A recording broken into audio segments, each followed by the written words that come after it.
22 de novembro de 1963. O presidente americano John Kennedy é assassinado. Graças ao rádio e à TV, o impacto da tragédia foi sentido de imediato nos Estados Unidos e no mundo inteiro. Kennedy e a primeira-dama Jacqueline tinham ido a Dallas, no Texas, numa viagem política. O presidente estava regimentando o apoio no seu partido, o Democrata, para tentar a reeleição. O casal estava acompanhado do vice-presidente Lyndon Johnson e do governador John Connally. A comitiva oficial cruzava as ruas de Dallas e o presidente era aplaudido. Na Praça Dilley foram ouvidos os tiros. Kennedy tinha sido baleado. O atirador foi detido logo em seguida. Era Lee Harvey Oswald, que tinha vivido 4 anos na União Soviética. No hospital, os médicos fizeram tudo para salvar a vida do presidente. Mas os ferimentos foram fatais. Em estado de choque, a América chorou a notícia de sua morte. O corpo de Kennedy foi levado de volta a Washington no avião presidencial. A bordo do mesmo avião, o vice Lyndon Johnson fez seu juramento de posse. A chance de se saber mais sobre o crime acabou 2 dias depois. Quando era levado ao tribunal, Oswald foi morto por um criminoso insignificante, Jack Ruby, que silenciou para sempre o único homem que talvez soubesse a verdade sobre a morte de Kennedy. Na capital americana, o corpo de Kennedy foi levado ao Capitólio, onde ficou exposto em câmara ardente. O enterro no dia 25 de novembro atraiu uma multidão e foi acompanhado por milhões de pessoas na TV. Jacqueline, que enfrentou a dor com coragem e dignidade, conquistou a admiração da América. Nascia a mística da família Kennedy.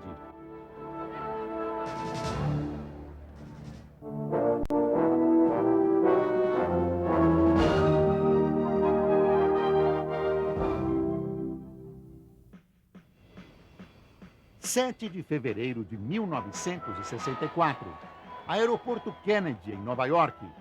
Os Beatles desembarcam nos Estados Unidos para uma turnê que iria marcar o início da Beatlemania no mundo. John, Paul, George e Ringo foram recebidos pelos gritos de milhares de fãs. Foi uma manifestação totalmente inesperada. Os Beatles tinham introduzido novos elementos de melodia e harmonia no rock and roll. Mas até sua chegada triunfal na América, o quarteto de Liverpool ainda lutava para manter seu único sucesso, Love Me Do, nas paradas britânicas. A arrancada para o estrelato começou quando o empresário Brian Epstein mudou o visual do grupo, incorporando o espírito de contestação dos anos 60. Os penteados chocantes dos roqueiros eram motivo de piada, mas eles reagiam com ironia e bom humor. 2 dias depois do desembarque, quando apareceram na TV americana no show de Ed Sullivan, os Beatles se tornaram ícones nos Estados Unidos e no mundo todo. Logo, 5 das 10 músicas de maior sucesso nos Estados Unidos eram dos Beatles. O passo seguinte foi uma turnê mundial, que transformou os 4 em astros internacionais. Os Beatles também inspiraram uma nova cultura da juventude, influenciando uma geração inteira. Combateram os valores tradicionais e apoiaram o movimento contra a Guerra do Vietnã. Finalmente, promoveram uma revolução na música popular que se estende até os dias de hoje.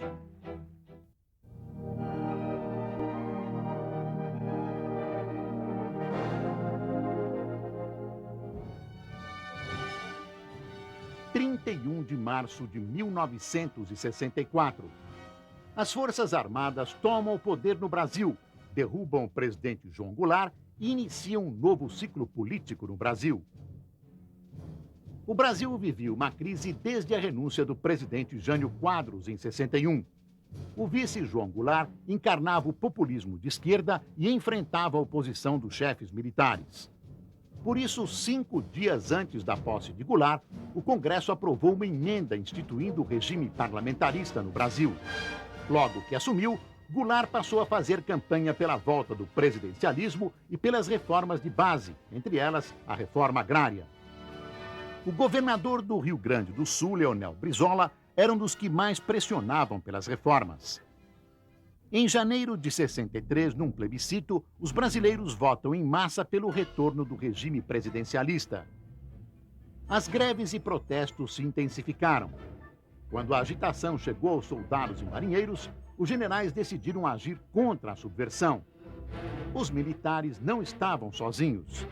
2 semanas antes, a Marcha da Família com Deus pela Liberdade tinha reunido 500.000 de pessoas em São Paulo. A resistência foi pequena. João Goulart fugiu para o Uruguai. O Marechal Castelo Branco assumiu a presidência. Centenas de líderes políticos, camponeses e sindicais foram presos e tiveram seus direitos políticos cassados. A sede da UNE, a União Nacional dos Estudantes, foi incendiada no Rio. Os partidos foram extintos e substituídos por apenas 2. Um partido do governo, a Arena, e outro da oposição, o MDB. Em março de 1967, o Marechal Costa e Silva substituiu Castelo Branco na presidência. E no ano seguinte, os estudantes assumiram a vanguarda dos protestos contra o governo militar. Era um tempo de censura, cassações e prisões. Grupos de extrema esquerda partiram para a guerrilha armada. Os artistas aderiram à resistência democrática. A contestação atingiu os festivais de música da TV Record, que marcaram o surgimento de uma nova geração de artistas. Em dezembro de 68, os militares baixaram o Ato Institucional número 5. O Congresso foi fechado e os poderes foram concentrados no Executivo. A repressão aumentou ainda mais. Eram os anos de chumbo. O final dos anos 60 é marcado pela maior aventura de todos os tempos. 2 astronautas pisam pela primeira vez na superfície da Lua. Aqui na Terra, os homens vivem momentos de violência. Os tanques soviéticos entram em Praga e põem fim ao sonho do socialismo com liberdade. Na América, o alvo da intolerância é um outro sonho, o da igualdade racial. Martin Luther King é assassinado. E a guerra explode no Oriente Médio. –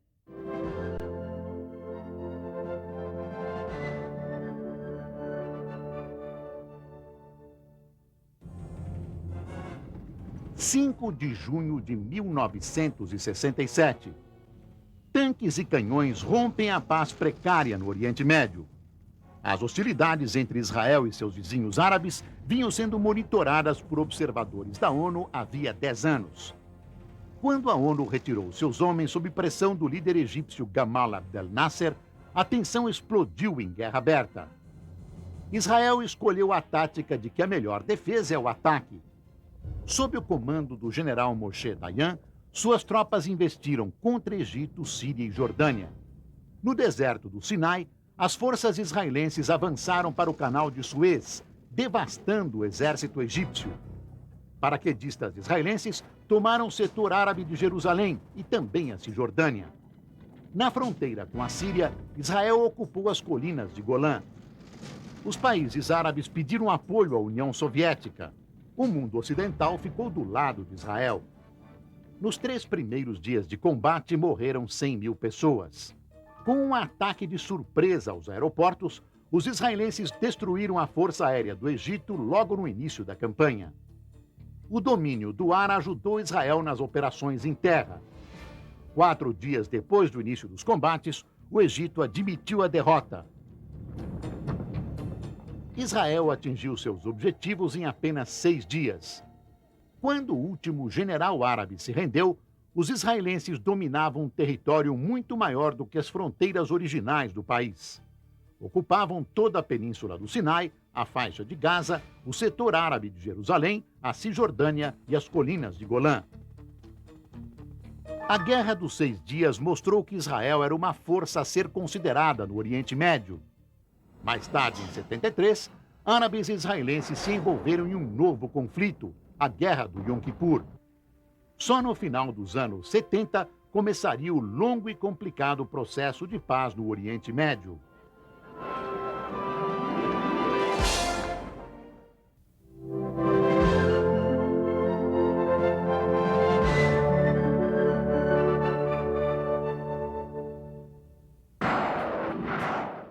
31 de janeiro de 1968. Essa data marca o início da fase mais aguda da Guerra do Vietnã. As guerrilhas comunistas lançaram uma ofensiva maciça no Vietnã do Sul. A campanha começou no feriado do Tet, o Ano Novo vietnamita, com mais de 100 ataques a tropas americanas e do Vietnã do Sul. Em 24 horas, os comunistas atacaram todas as grandes cidades do país, inclusive a capital Saigon.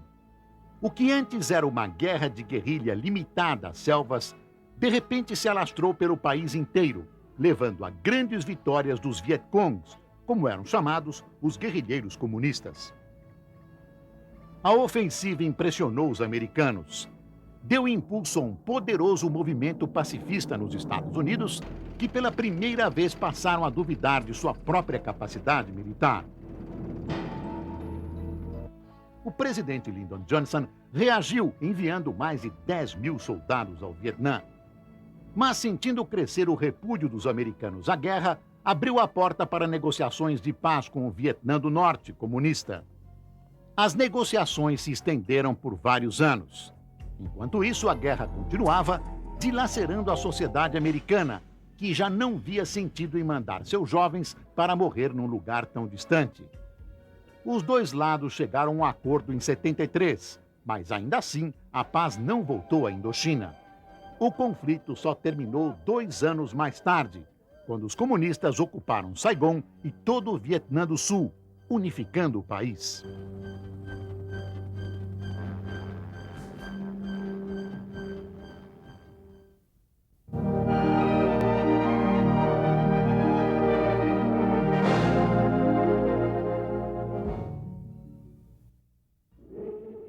4 de abril de 1968.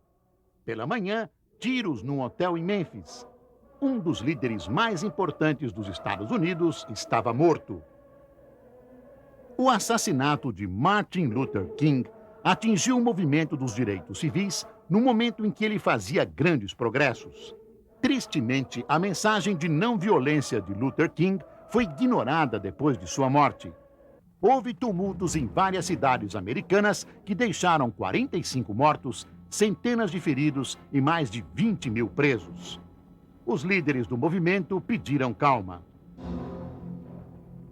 5 anos antes, em Washington, Martin Luther King tinha falado da América dos seus sonhos. Uma América em que netos de escravos e netos de donos de escravos viveriam juntos, em paz e fraternidade.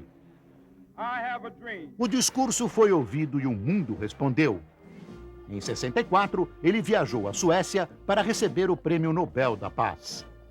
Tinha apenas 35 anos de idade e era o mais jovem ganhador do Prêmio Nobel em toda a história.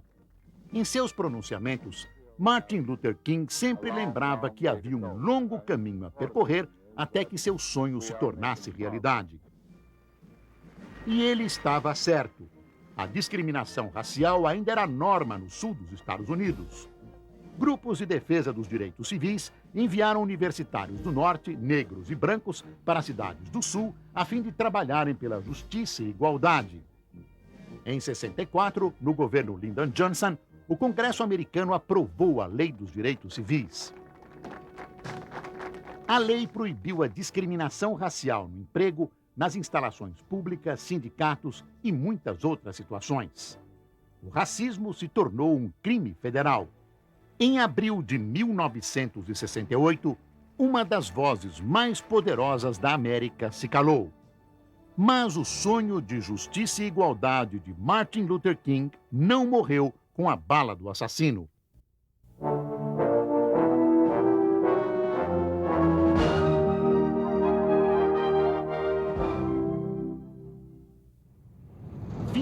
De agosto de 1968. Tanques soviéticos ocupam o centro de Praga para acabar com as reformas que prometiam liberdade e um novo estilo de governo ao povo da Tchecoslováquia. A crise entre a União Soviética e seu estado satélite já vinha se agravando há meses.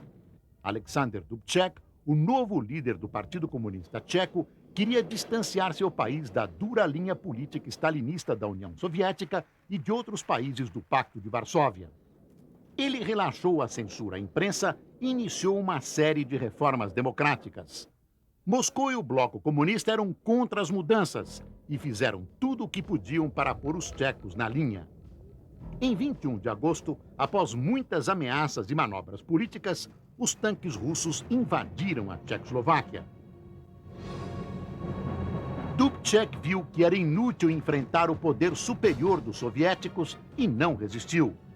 Mas os tchecos protestaram e enfrentaram uma dura repressão. 20 anos iriam se passar até que a Tchecoslováquia reconquistasse a liberdade. Mas naquela manhã de primavera, o mundo viu claramente que ninguém jamais seria livre no comunismo soviético.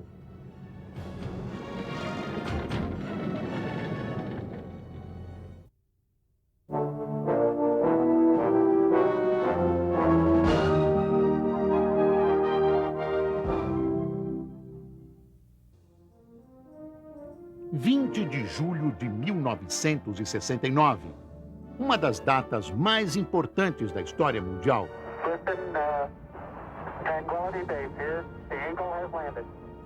600 milhões de pessoas viram na televisão como o astronauta americano Neil Armstrong deu os primeiros passos na superfície da Lua, que representaram um salto gigantesco para a humanidade. No Natal de 1968, os americanos já tinham dado um enorme passo rumo à conquista da Lua, quando a Apollo 10 orbitou o satélite. Tripulada por 3 exploradores corajosos, Stafford, Young e Cernan, sua missão era preparar o caminho para o desembarque na Lua. A Apollo 10, apelidada pelos astronautas de Charlie Brown, o personagem dos quadrinhos, voou baixo sobre a superfície lunar. A experiência mais audaciosa foi quando o módulo lunar, conhecido como Snoopy, chegou a 14 quilômetros da Lua. Depois de 7 dias e mais de 800 mil quilômetros de viagem, os 3 astronautas voltaram em segurança para a Terra. No ano seguinte, 1 milhão de espectadores se reuniram em Cabo Kennedy para ver o lançamento da Apollo 11 e o início da maior aventura do homem. A tripulação era formada por Armstrong, Michael Collins e Edward Aldrin. Enquanto os astronautas faziam história com seus voos, o mundo podia acompanhá-los graças às novas tecnologias. Sinais de vídeo e áudio percorriam 400 mil quilômetros no espaço até chegarem à Terra. Finalmente, o grande momento tinha chegado. Pela janela do módulo lunar, os astronautas podiam ver a superfície árida e as crateras se aproximando durante o pouso. Pouco depois, o homem dava seus primeiros passos na Lua, pronto para iniciar sua caminhada pelas estrelas.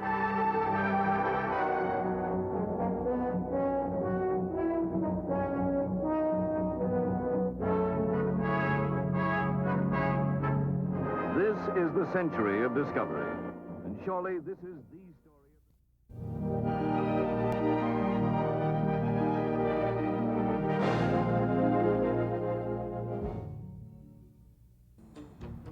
5 de setembro de 1972.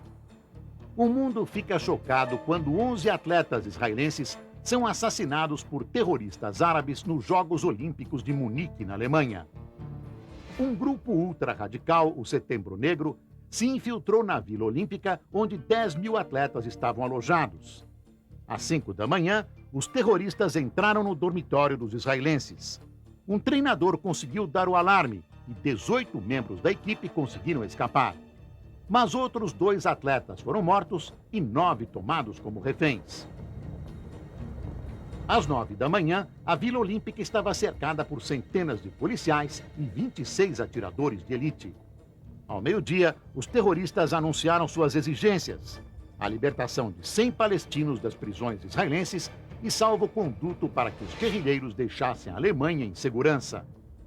Mas Israel não aceitaria as exigências dos terroristas. Eles e seus reféns foram levados de helicóptero até uma base aérea alemã, onde um avião os aguardava. Os atiradores alemães abriram fogo. Os terroristas revidaram. Os 9 reféns israelenses morreram, junto com 4 dos 7 terroristas e um policial alemão.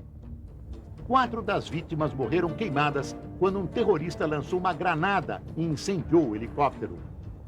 Os jogos foram suspensos por um tempo, mas continuaram após uma cerimônia em homenagem aos mortos. A polícia alemã recebeu duras críticas pela falta de segurança na Vila Olímpica. O atentado em Munique foi o dia mais trágico na história das Olimpíadas. Um evento que tinha o único propósito de celebrar a fraternidade se tornou palco de um sangrento ato terrorista e mostrou que a humanidade ainda estava longe da união e da verdadeira paz.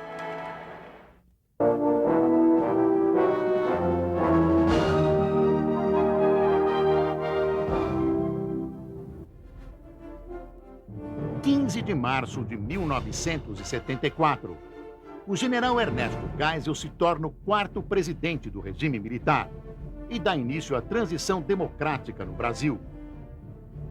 A escalada de protestos em 68 tinha levado a um endurecimento do governo militar e também a uma radicalização da luta política. Setores da esquerda partiram para a luta armada, com atentados terroristas e sequestros nas cidades e a guerrilha na selva, na região do Araguaia. Em 1969, o sequestro do embaixador americano Charles Elbrick permitiu que a esquerda conseguisse a libertação de 15 presos políticos e a divulgação de um manifesto contra a ditadura em toda a mídia brasileira. Os militares reagiram intensificando a repressão. Os 2 principais líderes da guerrilha, Carlos Marighella e Carlos Lamarca, foram mortos. Em 1970, o regime militar chegou ao auge. O presidente era o general Emílio Médici e a palavra de ordem era Brasil, ame-o ou deixe-o. Sob o comando de Pelé, Gerson e Tostão, a seleção brasileira conquistou o tricampeonato mundial no México. Mas nem tudo era festa. O modelo econômico implantado em 64 já dava sinais de esgotamento e a oposição ao regime aumentava. Assim que assumiu, Geisel enfrentou a resistência da linha dura. Em 75, o jornalista Vladimir Herzog foi morto sob tortura na sede do 2º Exército em São Paulo. Geisel afastou o general Edinardo Dávila Mello do comando de São Paulo e também conseguiu afastar o general Silvio Frota do Ministério do Exército. A ideia era neutralizar o grupo mais autoritário das Forças Armadas e iniciar uma transição lenta, gradual e segura para a democracia. A abertura, como era chamada a política de Geisel, enfrentaria muitos testes.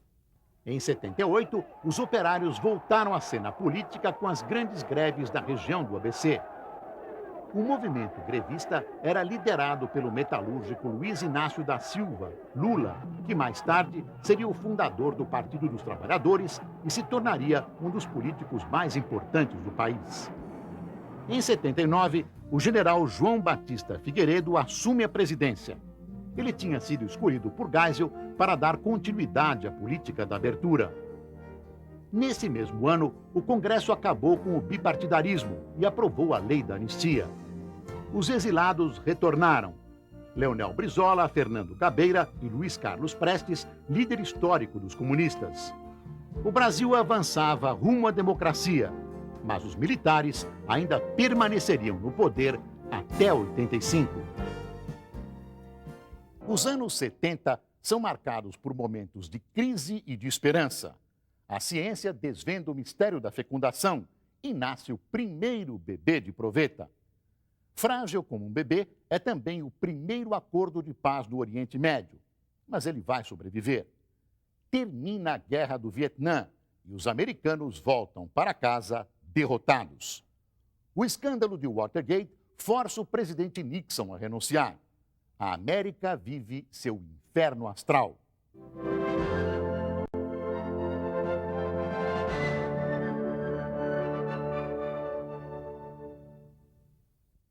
I shall resign the presidency 8 de agosto de 1974, dia em que o presidente americano Richard Nixon renunciou. At that hour, Sua queda foi causada pelo escândalo Watergate, que tinha estourado 2 anos antes.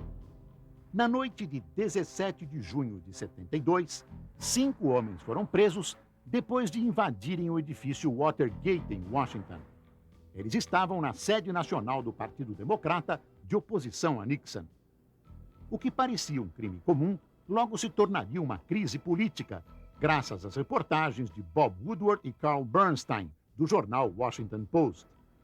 Eles descobriram que os 5 invasores estavam espionando o Partido Democrata e que a operação era comandada por Howard Hunt e Gordon Liddy, ligados ao Partido Republicano de Nixon.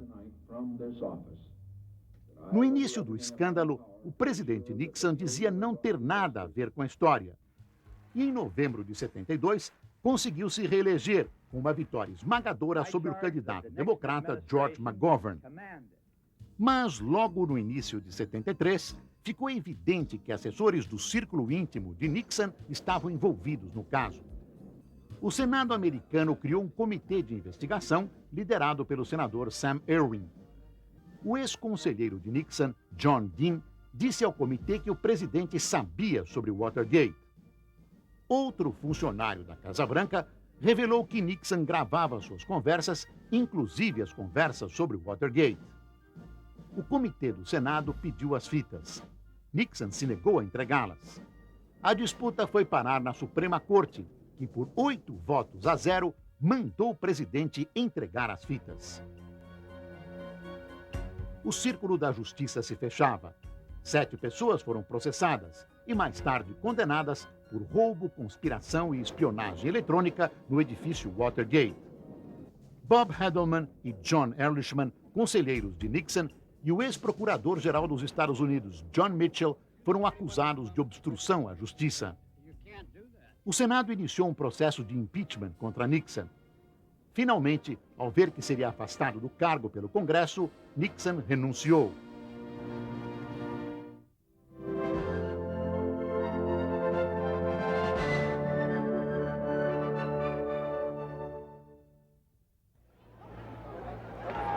De abril de 1975.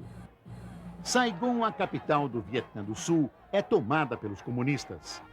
O Vietnã é reunificado e mais tarde Saigon foi rebatizada de cidade de Ho Chi Minh, em homenagem ao líder comunista do Vietnã do Norte. Após a derrota dos colonizadores franceses em Dien Bien Phu, em 54, o Vietnã foi dividido ao meio. O Norte se tornou comunista e o Sul saiu da esfera de influência francesa para a americana.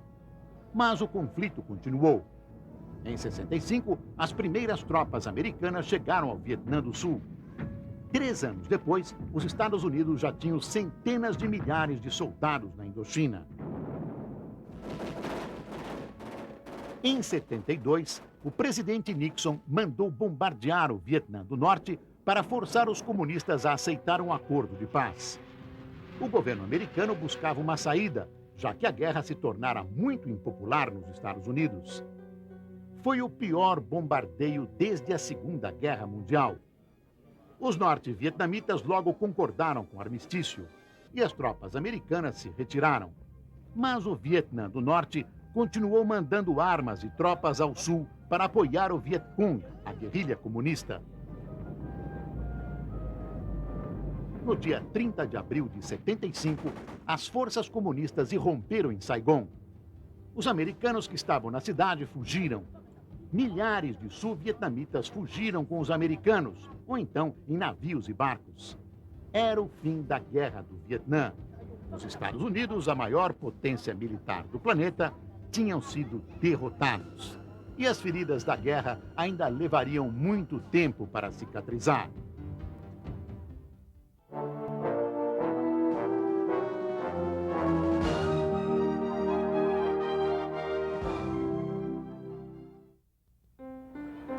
Em 16 de agosto de 1977, o rei estava morto. Elvis Presley morreu aos 42 anos. Foi encontrado inconsciente no seu quarto em Graceland, como era chamada a sua propriedade em Memphis, no Tennessee.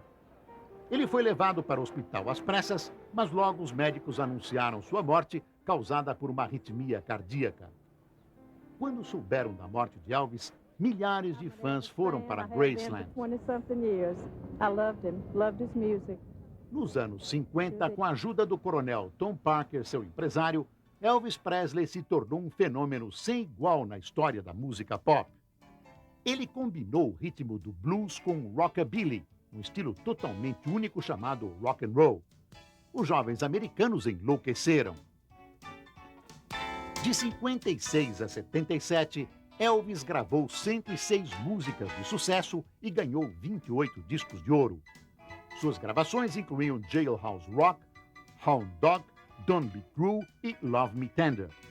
Ele também estrelou 33 filmes, o que aumentou ainda mais sua fama e popularidade. No fim dos anos 50, Elvis era um herói e símbolo sexual internacional.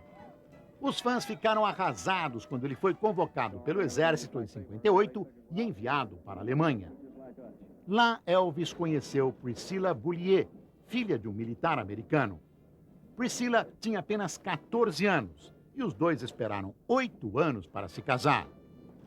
Com o passar dos anos, Elvis enfrentou problemas com drogas e a obesidade. Mas os fãs continuaram fiéis. E no dia 16 de agosto de 77, choraram a perda do primeiro e único rei do rock, Elvis Presley.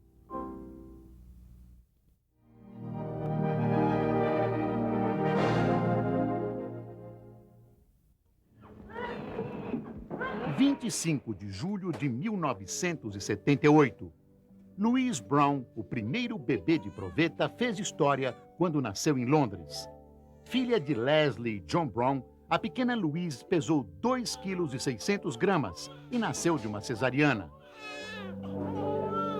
Como muitas mulheres estéreis, Leslie Brown não conseguia engravidar devido a um defeito nas trompas de falópio, que levam o óvulo dos ovários para o útero. Por isso, o óvulo não podia ser fecundado normalmente. A fecundação de proveta foi desenvolvida pelos médicos Robert Edwards e Patrick Steptoe. Primeiro, eles retiraram um óvulo que estava prestes a sair do ovário. O óvulo foi colocado num recipiente de laboratório e fecundado com o sêmen de John Brown. Depois da fecundação e do desenvolvimento inicial, o óvulo foi implantado no útero da mãe. Steptoe e Edwards trabalharam nessa técnica por 12 anos, criando métodos para examinar as trompas de falópio e extrair os óvulos no momento certo. Depois que a concepção acontecia no tubo de ensaio, como se vê no microscópio, o desafio era preparar o útero da mãe para aceitar o feto. Steptoe e Edwards também conseguiram resolver esse problema e o feto pôde se desenvolver normalmente. Na época, estimou-se que o método de fecundação in vitro ajudaria entre 20% e 50% das mulheres estéreis a engravidar. Nos anos seguintes, nasceriam milhares de bebês de proveta.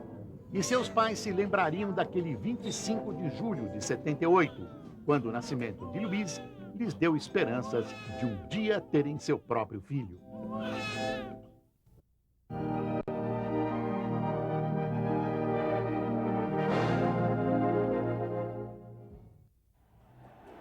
De fevereiro de 1979. 10 dias depois de retornar do exílio, o Ayatollah Khomeini assume o poder no Irã como líder máximo da Revolução Islâmica. Nos 15 anos em que Khomeini ficou exilado na França, o Irã foi governado ditatorialmente pelo Shah Reza Pahlavi, com apoio dos Estados Unidos. Os protestos contra o Shah atingiram seu auge no final de 78, e ele foi obrigado a fugir do país. Mais de 90% dos iranianos eram muçulmanos xiitas e queriam que seu líder espiritual, Khomeini, voltasse para governar o país. Quando ele voltou, foi recebido por milhares de fiéis. Khomeini era considerado o imame, o intermediário entre Deus e os homens. Ele centralizou o poder nas mãos do clero muçulmano e impôs o modo de vida islâmico a todos os iranianos. Bebidas alcoólicas foram proibidas. Homens e mulheres foram separados nas escolas e em outros locais públicos. As mulheres foram obrigadas a se cobrir com o chador, o véu muçulmano. A música foi banida do rádio e da TV. Khomeini atribuía os problemas do Irã e do mundo aos Estados Unidos, a quem chamava de Grande Satã. Em novembro de 79, quando os americanos receberam o chá para tratamento médico, estudantes radicais ocuparam a embaixada dos Estados Unidos em Teherã e fizeram 52 reféns. Apesar das pressões, negociações e até uma tentativa fracassada de resgate militar, os reféns só foram libertados no dia 21 de janeiro de 81, quando terminou o governo de Jimmy Carter nos Estados Unidos. A Revolução Islâmica teria profundas repercussões no Oriente Médio, e nos anos seguintes, o extremismo xiita se tornaria uma preocupação para o mundo inteiro.